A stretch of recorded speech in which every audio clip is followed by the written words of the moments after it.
Pemirsa, memanfaatkan momen bulan Syawal 1443 Hijriah, ratusan pasangan pengantin di Aceh melangsungkan prosesi akad nikah di sejumlah masjid. Salah satunya seperti komplek masjid milik Haji Kecik Lumik di Desa Lam Sepeng, Kecamatan Lumbata, Kota Banda Aceh. Bulan Syawal merupakan bulan penuh amalan sunnah yang bisa dilaksanakan oleh umat Islam selain dari bulan suci Ramadan. Salah satunya seperti melangsungkan akad nikah. Salah satu tempat yang dianggap baik oleh masyarakat untuk mengucapkan ijab kabul adalah di masjid, karena diyakini akan berlangsung secara khidmat. Salah satunya seperti di masjid milik Haji Kecik Lumik yang terletak di kawasan Lam Sepeng, Banda Aceh.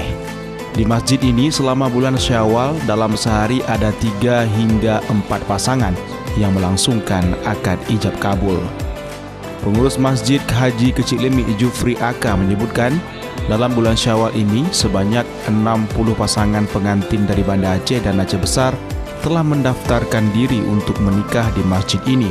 Angka ini jauh lebih banyak dibandingkan bulan-bulan lain.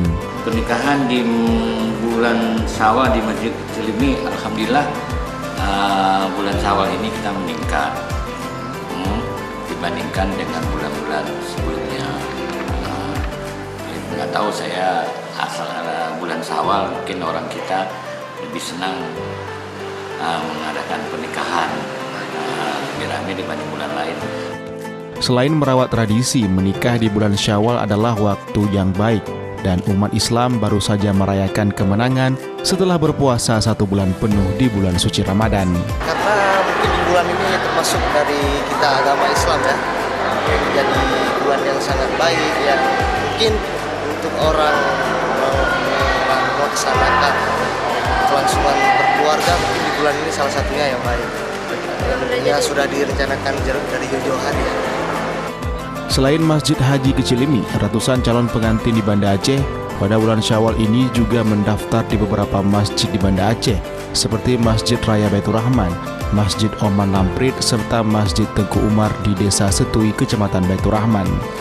Dari Banda Aceh, Syukri Syarifuddin, iNews melaporkan.